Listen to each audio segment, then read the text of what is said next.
It's really interesting. A lot of them are just not looking at him at all, even though he's standing and talking. That's really interesting. For years, Ryan Reynolds and Blake Lively have reigned as Hollywood royalty.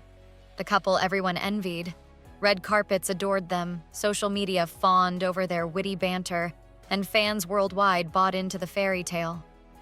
But what if that perfect picture, the one meticulously curated and relentlessly projected, is starting to crumble?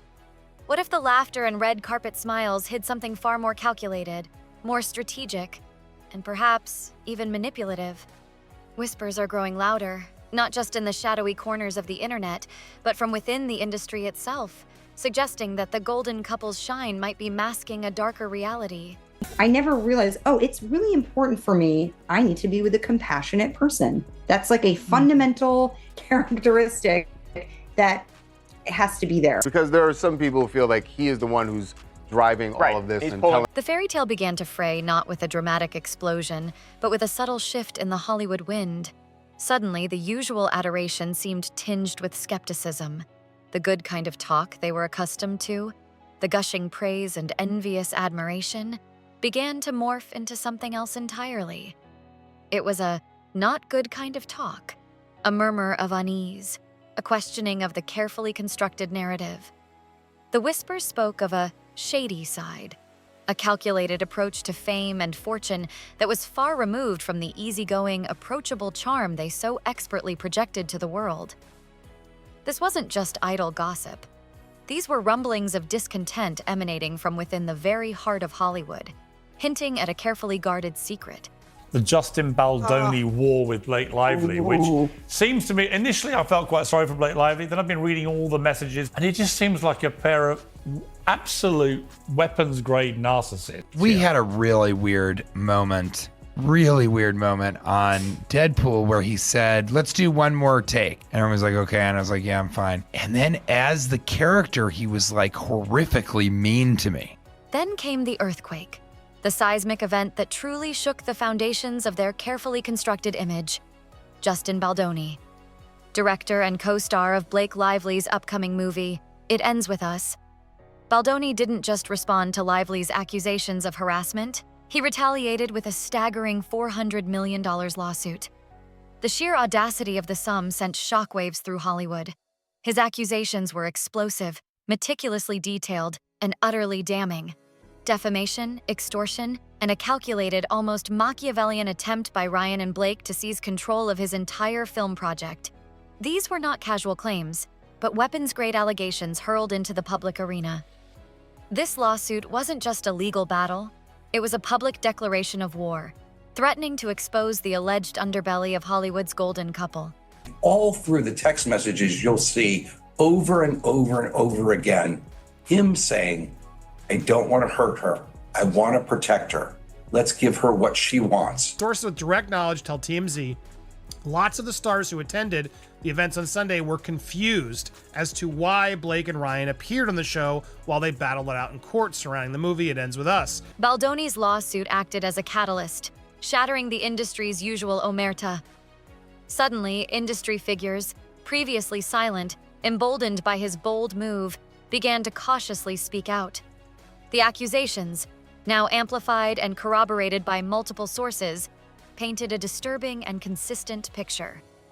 Weaponized narcissism became the chilling descriptor, a calculated, almost clinical use of their immense fame and influence to manipulate situations, control narratives, and even, some alleged, create elaborate victim scenarios to maintain their pristine public image. Remember the seemingly innocuous anecdote from the Deadpool set, where an actor recounted Ryan Reynolds' sudden, unprovoked on-screen cruelty? It's starting to look less like a harmless joke, a funny anecdote for late-night talk shows, and more like a chilling glimpse behind the carefully constructed curtain, a fleeting moment where the mask slipped, So the story goes, essentially, he says she didn't even read the book before signing on to the project. Then she read the book and kind of became consumed with it and wanted to basically introduce her own lines and wanted to become a part of the project and rework the script. I defend Justin Baldoni in this lawsuit with Blake Lively because I think she's horrible and she's made up this whole thing because she tried to steal his movie. But he is the most overly feminized man I've had to endure in recent history. The spotlight then intensified, focusing on Ryan Reynolds individually, and a pattern of rumored less than friendly behavior began to emerge from the shadows. Whispers of a less charming, more demanding persona had long circulated within industry circles, but now they were gaining traction in the wider public consciousness. Remember the Jersey Shore cast's surprisingly blunt assessment after an encounter with Reynolds? Ryan Reynolds, not great to us. It wasn't a glowing endorsement, to say the least. Then, Rebecca Ferguson's cryptic yet chilling anonymous co-star story resurfaced. The tale of an absolute idiot of a co-star who screamed at her due to their own insecurities. Fans, adept at Hollywood sleuthing, quickly pointed fingers at Reynolds, the details eerily aligning with other emerging narratives. Each story, each anecdote, became another piece in a growing, unsettling puzzle. But he was rude. Who? Ryan Reynolds. Yeah, not great to us. Oh, it was Ryan Reynolds. Even the blockbuster Deadpool franchise, Reynolds' career-defining triumph, wasn't immune to the swirling controversies. T.J. Miller, Reynolds' co-star in the first two films, publicly declared, with surprising vehemence, that he would never work with Reynolds again. His reason? Alleged on-set intimidation, a calculated attempt by Reynolds to belittle him, to assert dominance, to prove his alpha status. Then, the original Deadpool director, Tim Miller, a key architect of the franchise's success, walked away from the sequel. The rumored reason? Reynolds' relentless, unwavering need for total control over every creative aspect of the project, leaving no room for collaboration or shared vision. A fan theory, gaining traction online, even suggested a disturbing link. Could the It Ends With Us movie set drama, with its accusations of control and manipulation, be simply another, more public manifestation of this same deeply ingrained control issue? I did a film with an absolute idiot of a co-star. And this human being was being so insecure and angry because this person couldn't get the scenes out. And I think I was so vulnerable and comfortable that I got screamed at. Delving deeper into Reynolds' past, the narrative took an even more personal turn, focusing on his high-profile marriage to Scarlett Johansson. Her post-divorce reflections, though carefully worded, painted a picture of a volatile relationship, a union marked by instability and underlying tensions. She hinted at Reynolds' deep-seated insecurities, suggesting that his ego struggled to cope with her burgeoning career, her increasing fame, and her undeniable success. As Johansson's star ascended, landing major roles in blockbuster franchises like Iron Man 2 Inches and The Avengers, the power dynamics within their marriage reportedly shifted, creating friction and resentment. Could this volatile dynamic, this struggle with insecurity and control, be another earlier echo of the controlling tendencies now being so publicly alleged? We know you have an ongoing feud with Ryan. Who? You know that guy.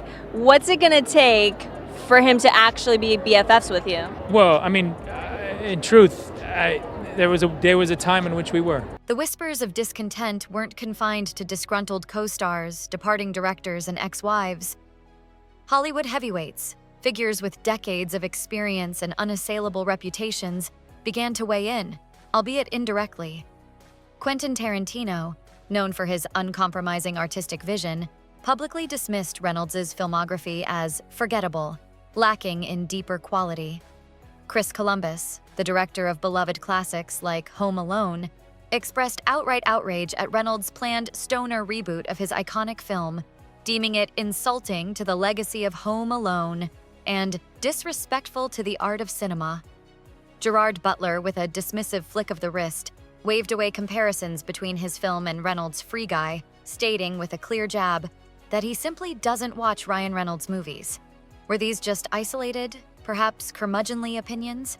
Or did they represent something more profound, a subtle yet undeniable sign of a broader, unspoken Hollywood backlash, a growing weariness with the Reynolds persona? But somebody else who is very connected to this, reached out and said, Candace, you're 90% there. You're just missing one thing. And I'm beginning to wonder, and listen, full speculation, no proof, for him to go that crazy. Circling back to the explosive present, to the central conflagration involving Blake Lively, Justin Baldoni, and Ryan Reynolds, the narrative takes a disturbing twist. When Blake Lively leveled accusations of harassment against Justin Baldoni, it detonated like a bomb in the entertainment news cycle. But then, in a move that stunned Hollywood, Baldoni didn't retreat. He counterattacked. His lawsuit included devastating claims that Ryan and Blake actively engaged in a calculated campaign to smear his reputation, to deliberately undermine his character, all in a ruthless attempt to seize control of the It Ends With Us project. These weren't just legal filings. They were public accusations of character assassination, of manipulative tactics designed to destroy a career and hijack a creative endeavor. Cathartic. As if I'm Weasel. Right. So he was like, what's great about you, Weasel? You're not the star, but you just, you do just enough exposition that it's funny, and then we can leave and get back to the real movie. So he's riffed. The whole crew was acting weird. The lawsuit ignited a firestorm of speculation and industry chatter. It wasn't just Justin Baldoni who felt this way. Other individuals within the industry, speaking anonymously to various media outlets, began to voice similar sentiments, expressing a growing belief in Baldoni's version of events over that of Blake and Ryan. This wasn't just about one lawsuit anymore. It was about a pattern of alleged behavior, a recurring theme of manipulation and control that seemed to resonate with a growing number of people within Hollywood's inner circles. Some whispered that Ryan and Blake had allegedly employed these shady tactics before, stirring up drama, manufacturing controversies, always positioning themselves as the wounded party, expertly manipulating public perception to keep the spotlight shining favorably upon them, while casting shadows on their perceived adversaries. Is that Ryan Reynolds saw that scene in It Ends With Us, and it was a trigger. For years, Ryan Reynolds and Blake Lively had cultivated a meticulously crafted public image. The charming, witty, effortlessly cool married duo, the epitome of Hollywood perfection. But now, with each passing day, with each new accusation and whispered rumor, cracks were appearing in that once impeccable facade. The carefully constructed narrative was unraveling, thread by thread, revealing a potentially far more complex and less flattering reality beneath. The gossip, once confined to hushed conversations and anonymous online forums, was growing louder, bolder, fueled by the Baldoni lawsuit and the chorus of voices beginning to break their silence. Because there are some people who feel like he is the one who's driving all of this and telling Blake. I don't think that seems very unfair to Blake Lively. That's pretty diabolical. In what many perceived as a tone-deaf attempt at damage control, Ryan and Blake made a conspicuous appearance on Saturday Night Live's 50th anniversary special. The intention, many speculated, was to try and regain control of the narrative, to preemptively address the swirling controversy surrounding the lawsuit and Blake's harassment claims, to inject some levity into the increasingly serious situation. Ryan, in a move that backfired spectacularly, reportedly even joked about the ongoing legal battle with Justin Baldoni, while Blake stood beside him, a picture of supportive solidarity. However, the attempt at humor fell flat, landing with a thud in the court of public opinion. We were married. We weren't married very long, but we were married when I met you. When I first met you for Iron Man or whatever. Yeah, I was married. We love a good Ryan Reynolds in our house. The audience, far from laughing along, reacted with palpable discomfort. Justin Baldoni's lawyer, in a public statement, expressed incredulity, questioning how anyone could find humor in something as grave and sensitive as harassment allegations. Instead of deflecting the criticism and repairing their rapidly tarnishing image, the SNL appearance only served to amplify the suspicion, to solidify the perception that Ryan and Blake were out of touch, insensitive, and perhaps even arrogant. The joke, it seemed, was on them. I would never have probably been ready for a relationship like the one that I have with Colin at different times in my life because I wasn't comfortable setting my own boundaries. I didn't know what I wanted, but like what I needed from somebody else. All of this swirling drama, All of these accumulating accusations and unsettling anecdotes are leading to a fundamental, unavoidable question in the minds of fans and industry insiders alike. Have Ryan Reynolds and Blake Lively been faking it all along? Was the Hollywood power couple image a carefully constructed illusion? A meticulously planned and ruthlessly executed PR strategy designed to ensure their continued popularity and dominance, even if it meant stepping on others along the way? Or are they, as some loyal defenders still insist, simply misunderstood, victims of jealousy and malicious gossip, unfairly targeted by those who resent their success and happiness? I never realized, oh, it's really important for me. I need to be with a compassionate person. That's like a fundamental characteristic that has to be there. I'm unaware of anybody, frankly, whose wife has been sexually harassed and has made jokes about that type of situation. The stark, almost incredulous words of Justin Baldoni's lawyer resonate deeply, cutting through the carefully crafted PR spin and highlighting the inherent dissonance between the couple's public actions and the gravity of the situation. As more and more stories emerge, painting a consistent picture of alleged manipulation, insecurity, and a ruthless pursuit of control, it becomes increasingly difficult for even the most ardent fans to simply dismiss it all as mere Hollywood gossip or jealousy-fueled attacks.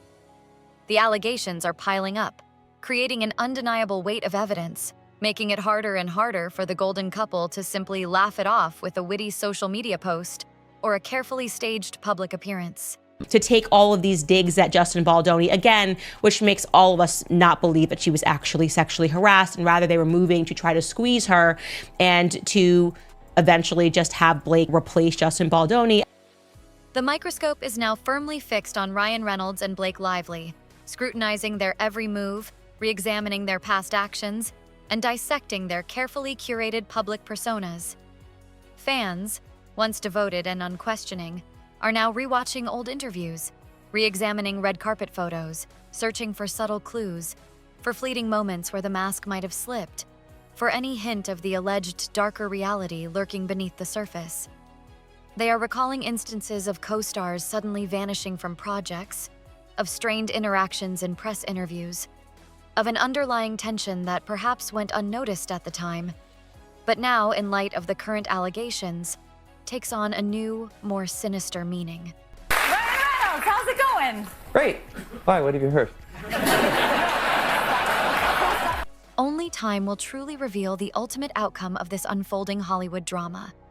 Can Ryan Reynolds and Blake Lively weather this unprecedented storm of controversy? Can they successfully defend themselves against the mounting accusations and somehow salvage their rapidly eroding public image?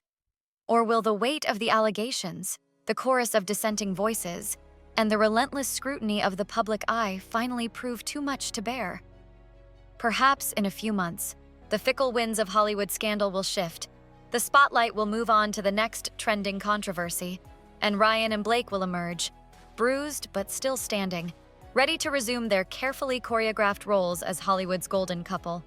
Or perhaps this lawsuit, these revelations, these persistent rumors, will continue to gain momentum, refusing to be silenced or dismissed, until the carefully constructed facade crumbles completely, exposing the truth, whatever that truth may be beneath.